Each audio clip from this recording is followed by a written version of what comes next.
I get confused with negatives in counting problems, so let's take a look first at the complement. We're going to define a good subset as a collection of k pairs from exactly k adults. This means that all k adults will be able to get both of their shoes in a pair from a good subset that consists of k pairs. So in our problem, we want to find the probability that there are no good subsets for k equal to 1, 2, 3, or 4. Let's take a look at some examples. Let's say for k equals 1, we have a pair of shoes where the left shoe and the right shoe come from the same person, person number 1. This is a good subset. Let's see what this means for the remaining 9 pairs of shoes. We have left shoes from persons 2 through 10 and right shoes from persons 2 through 10. This means our remaining 9 people can get both of their shoes from this subset, which makes this a good subset as well. So here we can see that if k equals 1 is good,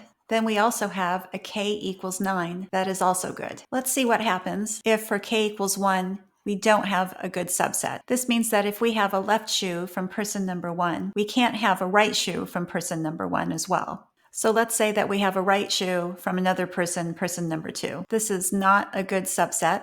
And let's see what happens with these 9 pairs of remaining shoes. We have the left shoe from person 2 all the way up to the left shoe from person 10. We have the right shoe from person 1 and person 3, and then so on up to person 10. We have no left shoe from person 1 and no right shoe from person 2. So these 2 people also will not be able to get both of their shoes. So this is also not a good subset. So if we divide our 10 pairs of shoes into 2 groups, and one of them is not good, then the other group is also not good. This is true for any size group. Here's another example of a not good subset for k equals 2. Notice that we have the shoes from 3 people, persons 1, 2, and 3. So persons 1 and 3 cannot have a complete pair from this subset. For the remaining 8 people, we have a similar situation. We have left shoes from persons 3 through 10, and right shoes from persons 1, person 4, and so on up to 10.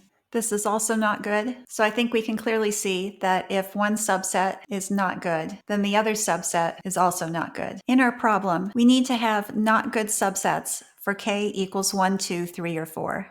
If for k equals 1, we have a not good subset, then for k equals 9, we have a not good subset. For k equals 2, if it's not good, then that's also going to be true for k equals 8, and so on. So let's look and see what subsets are possible. The numbers missing here are 5 and 10. So for k equals 5, if we take 5 of our pairs of shoes, we'll have a good subset over here, which means our remaining 5 pairs will also be good. In each of these subsets, we're going to have no good proper subsets for k equals 1, 2, 3, or 4. Recall that a proper subset is all the subsets except the original set, in this case for k equals 5. The other allowable good subset is one where k is equal to 10, and no good proper subsets. We'll start with case 1. We're going to count the number of pairs that we can fit into these groups of 5. First, we'll count 10 choose 5 for the 5 adults who will find their shoes in this first group, but there's no difference between these 2 groups. If I select persons 1, 2, 3, 4, 5, and then later select persons 6, 7, 8, 9, and 10 to go in this first group, that's the same division of shoes. So I'm double counted and I'm going to multiply by a half. Now that I've chosen the adults whose shoes are going to be in the first group, let's figure out how we can pair them up so that there are no good proper subsets. So without loss of generality, let's assume that people numbered 1 through 5 are in this first group. Let's take the left shoe that belongs to our first person. We can pair it up with any shoe except for the corresponding right shoe that belongs to the first person. Without loss of generality, let's just say that's the shoe that belongs to person number 2. In fact, we actually have 4 choices for this right shoe, all the right shoes except for the one belonging to person number 1. Now that we've assigned a right shoe from person number 2, let's go ahead and look at the left shoe from person number 2 and assign a right shoe for this one. We can't pair it with the right shoe from person number 2. We also can't pair it with the right shoe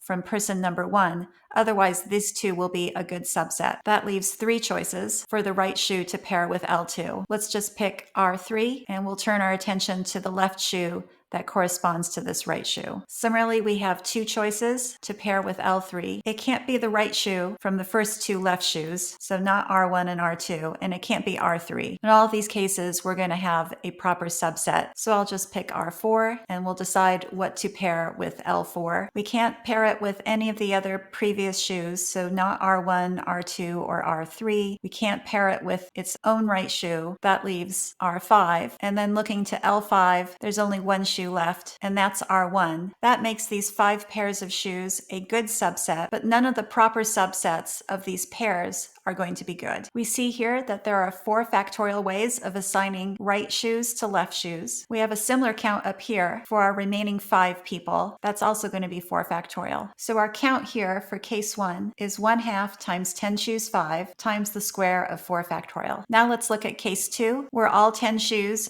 are a good subset, but there are no good proper subsets of k equals 10. Our counting is going to be very similar to what we had up here for k equals 5. We can start with the left shoe of person number 1. We can't pair it with the right shoe of person number 1, but any of the other 9 shoes are okay, and we'll choose R2. Having assigned R2, let's go ahead and assign L2 a pair. We can't use R1 or R2. That leaves 8 choices here. For example, we could pair it with R3. And the count is similar as we go along down to the 10th left shoe. We'll pair it with R1. So our count here is 9 factorial. We need to count the probability that we get either case 1 or case 2. Our denominator is the number of ways of pairing our 10 left shoes with our 10 right shoes. That's going to be 10 factorial in the denominator. In the numerator, we'll have the count from case 1 and the count from case 2. First, I'll split the numerator so that we have 2 fractions. We'll go through the factors in the denominator by putting the 2 down here. 10 choose 5 is 10 factorial over 5 factorial times 5 factorial. I'll write this 4 factorial squared. And then the denominator, we have another 10 factorial. Our 10 factorials are going to cancel. The 4 factorials will cancel with the 5 factorials, leaving a 2 and a 5 and a 5 in the denominator. All the factors in 9 factorial will cancel, leaving a 10 in the denominator. This gives us 6 over 50, which simplifies to 3 over 25. That's m over n. The problem asks for m plus n, and our answer is 28. If you'd like me to solve any other contest problems, please leave them in the comments.